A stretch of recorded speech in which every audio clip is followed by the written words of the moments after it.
ప్రజలను తన కోసము పవిత్రపరుచుకొని తన సొత్తుగా చేసుకొనుటకు తను తానే మన కొరకు దేవునికి స్తోత్ర. ఎందుకు ఆయన సెలవులో లేక ఆయన భూమి మీదకి నరవతారుగా ఎందుకు రావాలి? దేవాది దేవుడు ఎందుకు ప్రాణం పెట్టాలి?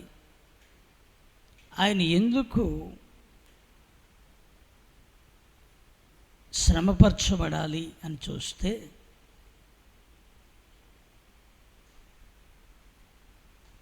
అపోస్తలుడైన పౌలు గారు అంటున్నారు, సమస్తమైన దుర్నీతి నుండి మనలను విమోచించి సమస్తమైన సమస్తమైన నీతి నుండి కాదు, దుర్నీతి నుండి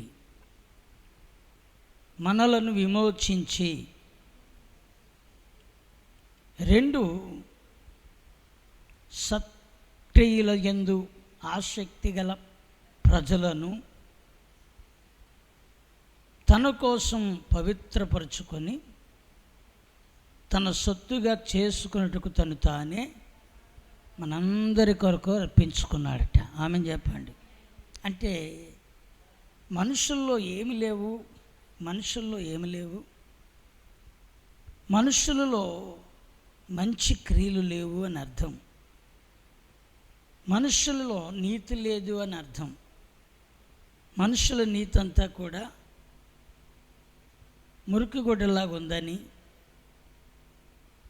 మనుషులు ఎంత నీతిమంతులుగా ఉండాలన్నా వారి నీతి ఎక్కడో కాడ దారి తప్పుతుందని దేవుని యొక్క లేఖనాలు మనకుతో చెబుతున్నాయి. ఆమేన్. అందుకే మనుషుల నీతి కాదు కానీ దేవుడే మనలను సత్క్రియలు చేసేవారిగా మార్చాలని. స్తోత్రం. ఏ క్రియలు అంటే మంచి క్రియలు. ఇతరులకు మనం చేసే క్రియ ఇతరులను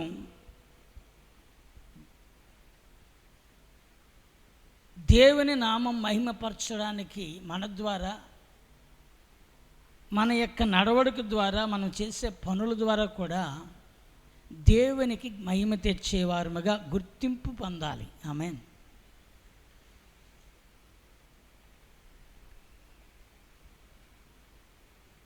అందుకే చెప్తున్నాడు, సమస్తమైన దుర్నీతి. ఏ దుర్నీతి? సమస్తమైన దుర్నీతి నుండి మనలందరినీ ఏం చేయడానికంటే విమోచించడానికి, పవిత్రపరచడానికి అని ఉంది. కింద చూసాం కదా, పవిత్రపరచుకొని అని. మనలందరినీ దేవునికి సొత్తుగా చేసుకోడు. స్తోత్రం. చూడండి,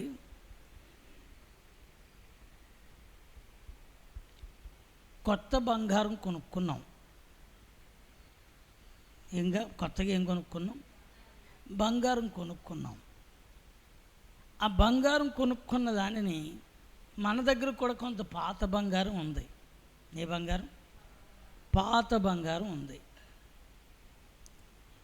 ఈ పాత బంగారం కొత్త బంగారం 2 కలపాలి, 2 ఒకేలా ఉండాలంటే పాత బంగారాన్ని ఏం చేయాలంటే దాంట్లో ఉన్న నికరాన్ని తీయటానికి, దానిలో కలవడానికి, దేనిలోనూ కొత్త బంగారంలో కలవాలి అంటే వెంటనే చేసేస్తాడా? ఇది అది బంగారమే కదా అని ఇస్తే, ఏమండి ఆ తయారు చేసి ఆయన దగ్గరికి వెళ్ళి 2 కలిపేసి మాకు చేసేయండి అంటే, దీన్ని కరిగించాలి, దీనిలో ఉన్న రాగెంత, ఇందులో అది ఎంతైతే అరిగిపోయిందో తరిగిపోయిందో ఇదంతా కూడా కాల్చాలి. దాంట్లో ఉన్న గత కాలపు కలిపిన ఆ లోహాలలో ఉన్న తేడా అంతా కూడా తొలగించాలి. అప్పుడు కదా ఈ బంగారానికి ఆ బంగారానికి కలపడానికి అనుకూలంగా ఉందో లేదో అని చూసి అప్పుడు కలుపుతాడు ఆయన. స్తోత్రం. అవునా? ఎలా పడితే అలా కలిపేస్తాడా? మనం వస్తువు ఇచ్చాం కదా, ఎలా పడితే అలా కలిపేస్తాడా? కలపడు. ఎందుకంటే ఈ బంగారంతో ఇది కలవాలంటే ఆ బంగారం లాంటి స్వరూపము, ఆ బంగారం లాంటి నికరము ఈ బంగారానికి కూడా రావాలి. స్తోత్రం. ఇక్కడ మనము పవిత్రపరచబడాలని ఆయన కోరుకున్నాడు. ఏం చేయబడాలి? మరి మనం పవిత్రత ఎవరి ద్వారా వస్తుంది? మన పవిత్రత రావాలంటే ఎన్ని రకాలుగా చేసిన ఈ పవిత్రత సాధ్యము కాదు. అందుకే మలినమైన మనుష్యని పరిశుద్ధుడైన దేవుడు వచ్చి కలుసుకొని ఈ మలినాన్ని ఆయనలో కలుపుకొని మనందరికీ పరిశుద్ధతనిచ్చాడు. ఆమేన్. స్తోత్రం. ఇప్పుడు ఆయన మన కోసం ఏమయ్యాడంటే మన మలినాన్ని ఆయన భరించాడు. మనలో ఉన్న అపరాధమును దోషమును ఆయన ఏం చేశాడు? ఆయన భరించాడు. ఆయన భరించాడు కనుకనే ఇప్పుడు మన క్రియలు బట్టి కాదు కానీ ఆయన కృపను బట్టి మనం నీతిమంతులుగా మారుతున్నాం. స్తోత్రం.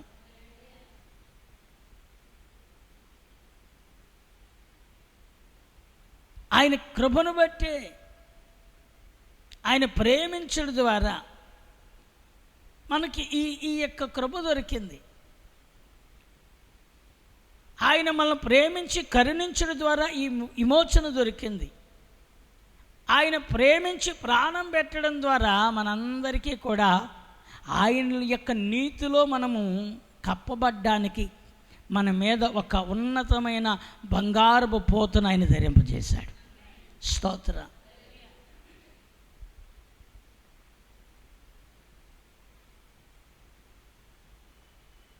ప్రత్యక్ష గుడారములో మందసం ఉంటుంది. ఆ మందసానికి అడ్డుకర్రలు మూతకర్రలు ఉంటాయి. ఈ కర్రలన్నిటినీ ఈ యొక్క ప్రత్యక్ష గుడారములో తయారు చేయబడిన ఆ మందసమును తుమ్మకర్రతో చేశారు. హల్లెలూయా. దేనితోని? తుమ్మకర్రతో చేశారు.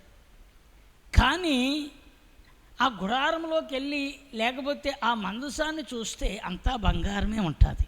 ఆమె చెప్పండి, అంతా ఏముంటుంది? అంతా బంగారమే. పైకేమి కనబడుతుంది? ఇప్పుడు చూస్తే ఆ బంగారమే కనబడుతుంది. లోపట ఏముంది? ఆ తుమ్మకర్రకు విలువ తెచ్చింది ఏంటి? ఇప్పుడు దేవునికి స్తోత్రం. ఏమండి, చాలా కర్రలు ఉన్నాయి కదా, విలువైనవి దేవదారు కర్రలు ఉన్నాయి. ఇంకా చెప్పాలంటే లెబానోను ఉన్నాయి. ఇంకా చెప్పాలంటే చాలా విలువైన కర్రలు ఉన్నాయి. కానీ తుమ్మకర్రతోనే మోషేతో చెప్పాడు, తుమ్మకర్రతోనే ఆ లోపట ఆ మందసాన్ని ఏం చేయండి, ఆయన తయారు చేయమన్నది. ఎందుకంటే తుమ్మకర్ర మనిషి యొక్క పాప స్వభావానికి, గట్టితనానికి, ఆ యొక్క కరుగుతనానికి అది సాదృశ్యమైతే దాని మీద దేవుని కృప అనే పూత కప్పడం ద్వారా మనకు విలువ పెరిగింది. ఆమేన్ చెప్పండి. స్తోత్రం. ప్రియమైన దేవుని బిడ్డలారా, వాక్యంలో చూస్తే పేతురు గారు ఒక మాట చెప్తాడు కదా. పేతురు గారు ఒక మాట చెబుతారు, అయ్యా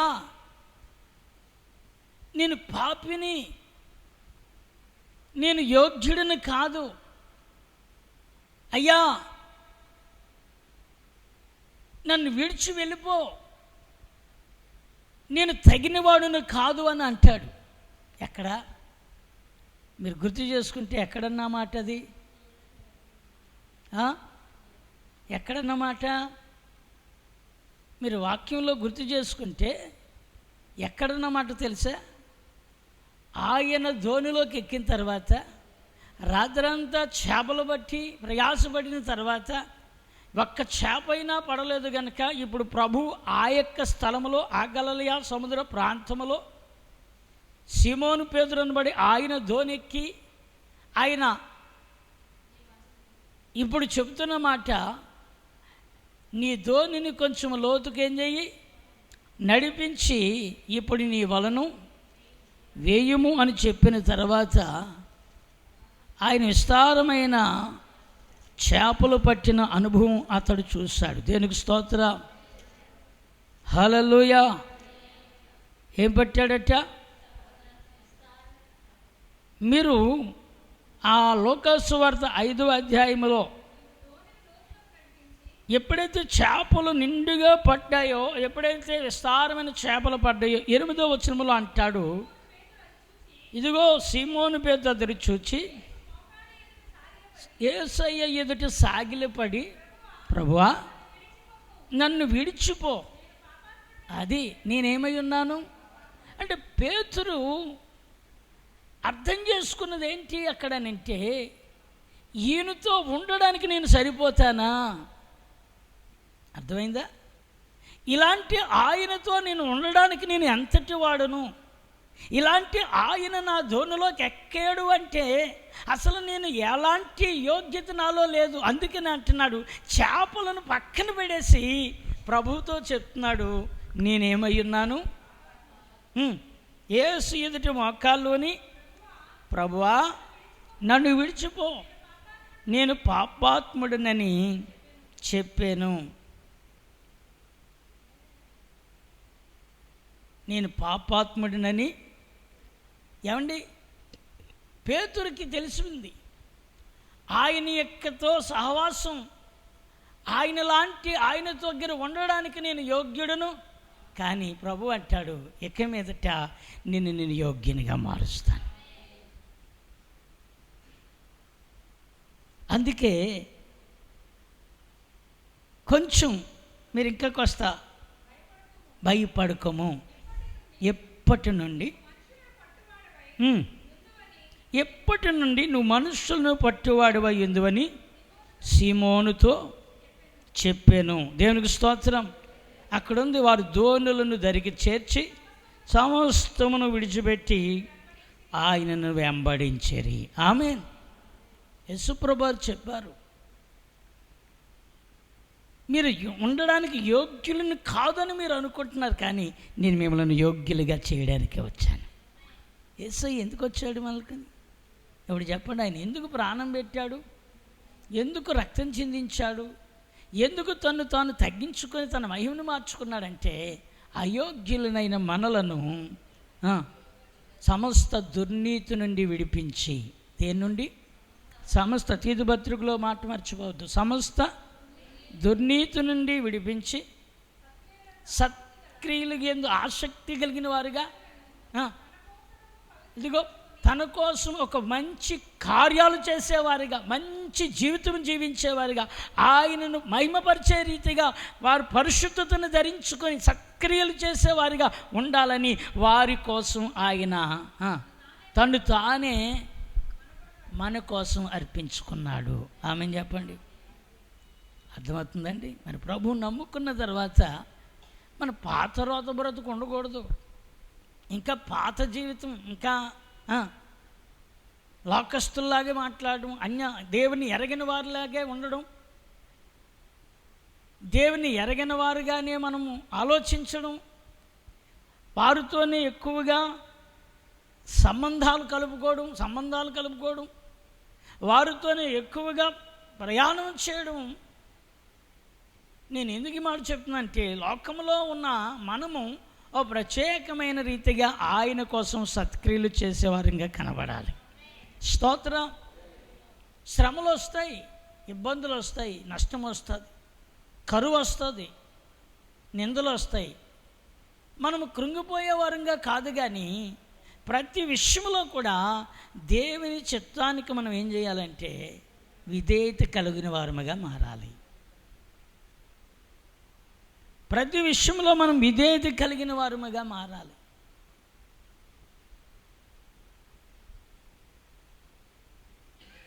దేవుని యొక్క ఏర్పాటులో మనము అందుకే పేతురు అంటాడు, నేను పాపినయ్యా, నేను తగినవాడిని కాదయ్యా, నీతో ఉండడానికి యోగ్యత నాకు లేదయ్యా అని నన్ను విడిచిపో ప్రభువా అంటే, ప్రభు అంటాడు, ఎప్పటి నుంచి నీవు మనుషులను పట్టే జాగ్రత్తగా నేను నిన్ను మనుషులు పట్టేవానిగా చేస్తాను. ఇప్పుడు దగ్గర చేపలు పట్టావు, ఇక మీదటి నేను ఎలా చేస్తానంటే, ఆ రోజే ఆ సమయంలోనే వారు వలలు విడిచిపెట్టి ధోనులు వదిలిపెట్టి ఎవరితో వెళ్ళడం ప్రారంభించారంటే, దేవునికి స్తోత్రం.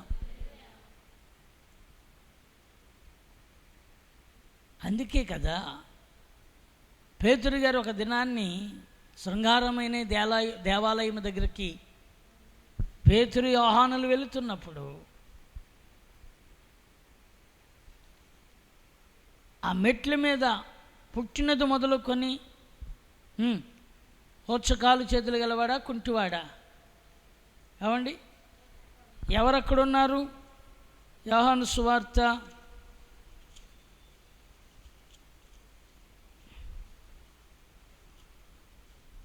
అపోస్తుల కార్యములా చూడండి, అపోస్తుల కార్యాలు